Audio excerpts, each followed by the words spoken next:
quem nasceu no extrato social ocupado pelos 10% mais pobres, precisam de 9 gerações para conseguir evoluir e chegar na classe média. Em média, é óbvio, estamos falando aqui de estatística.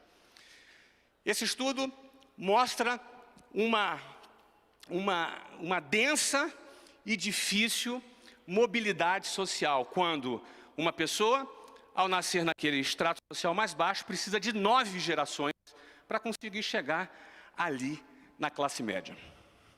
E aí eu vou começar não só a aplicar a minha situação, que é uma história já muito pública e conhecida, eu quero falar um pouco dos meus avós, não é? Depois eu quero falar dos meus pais, até a gente chegar na minha própria geração. Minha avó, mãe da minha mãe, ela era uma grande empreendedora, uma pessoa que eu admiro muito, minha avó. Minha avó era lavadeira. Sabe aquelas pessoas que andam assim, ali na periferia, com uma bacia, com roupa pendurada na cabeça, assim, equilibrando?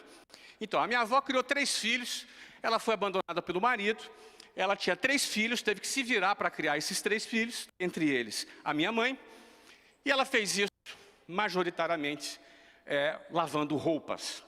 Lavando roupa para fora, como se dizia lá antigamente. Então, lavando roupa, minha avó semi-analfabeta, com pouquíssimo estudo, sabia ler com muita dificuldade, lavando roupas, conseguiu garantir para aqueles 3 filhos que pudessem estudar em escolas públicas, ainda com muita dificuldade. A minha mãe, ela fez aquele chamado normal, não sei se existe isso ainda hoje, que se formava professor, não deve nem existir mais, né, Hélio, tudo bem? Nem deve existir mais, mas é aquele que se formava professora primária, depois ela conseguiu fazer pedagogia trabalhando, enfim, ela conseguiu ser professora da rede pública. Meu pai, filho de uma mãe solteira, que teve 5 casamentos, e no 5º casamento ela resolveu se livrar dele, ele atrapalhava a vida dela. Ele botou ela num colégio interno, daqueles públicos, daqueles que parecia quase como a FEBEM. E ali foi criado meu pai. E criado ali dentro desse cenário, completamente desfavorável, é um cara que sofreu bullying, todo tipo de violência, que acontece, imagino eu, dentro de uma FEBEM. Não era uma FEBEM, ele não era um menor infrator, mas ele era um aluno de escola pública, de uma escola pública de board school. Como é que chama isso aqui? De board school, de internato, exatamente, de internato. E ele passou ali aos 18 anos, o que faz o aluno de internato? Tem que ir embora. Ele ia embora para onde? Ele serviu o exército, entrou no exército brasileiro, foi soldado e conseguiu ali, como uma carreira de soldado, chegar a sargento e conseguiu ali ter um outro tipo de vida. Tanto meu pai quanto a minha mãe experimentaram mobilidade social. Porque tanto meu pai quanto minha mãe, apesar desse cenário caótico, que nenhum de nós gostaríamos de estar neles, eles experimentaram. Minha mãe, porque estudou.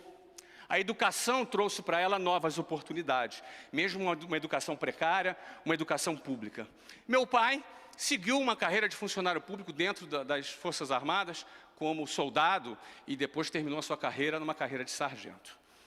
Isso já representava muita mobilidade social para a realidade que eles viviam, de onde eles vieram. Eles já eram a geração mais próspera da ninhada deles, daquela linhagem. Aquela linhagem experimentou ali o ápice do crescimento deles dentro do extrato social. Eu cresci na periferia do Rio de Janeiro. Alguém do Rio aqui? Tem alguns cariocas aqui, não é? Eu sou lá da cidade maravilhosa. Infelizmente, de onde eu morava, não era muito maravilhosa, não é? Ela tinha alguns efeitos sonoros, de metralhadora, né, de escopeta, tinha algumas coisas desse gênero. A periferia do Rio de Janeiro é um lugar inóspito. A zona oeste do Rio de Janeiro é um lugar terrível.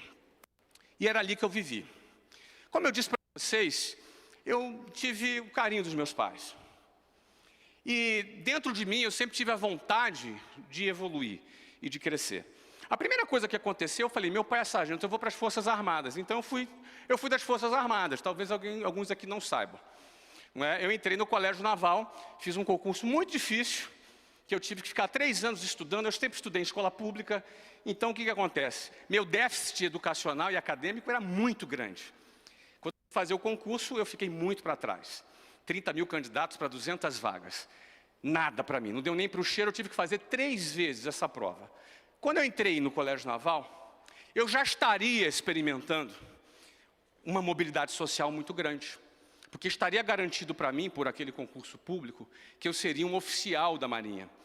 Uma carreira de oficial começa ali como aspirante e vai até, eventualmente, almirante, que é o maior posto da Marinha. Já seria a maior mobilidade social inimaginável para a minha família. Meu pai estava super orgulhoso. Durou 2 anos, quando eu fui expulso, não é? E aí, obviamente, a minha vida não ficou nada fácil com o Sargento Batista, né? Porque, obviamente, não só eu aprontei, como também ele ficou muito envergonhado com aquilo, né? E todo aquele sonho que ele tinha depositado no filho que ia ser oficial da Marinha. Do meu lado, eu adorei a experiência na Marinha, mas, por outro lado, eu não era um cara muito de processo, muito quadrado, muito rotina. Uma característica mais criativa, uma característica mais dinâmica, realmente as Forças Armadas não eram para mim. Ainda bem que eles me fizeram o favor de me convidar que eu me retirasse, educadamente, como eles fizeram. Foi até bacana, abrindo um parênteses, eu estive lá esse ano, no comemoração de 30 anos da turma, me convidaram para dar uma palestra para os alunos. Eu falei, tem certeza, comandante? Eu fui expulso. Não, conta a história que você foi expulso. E eu contei. Eu não sei o que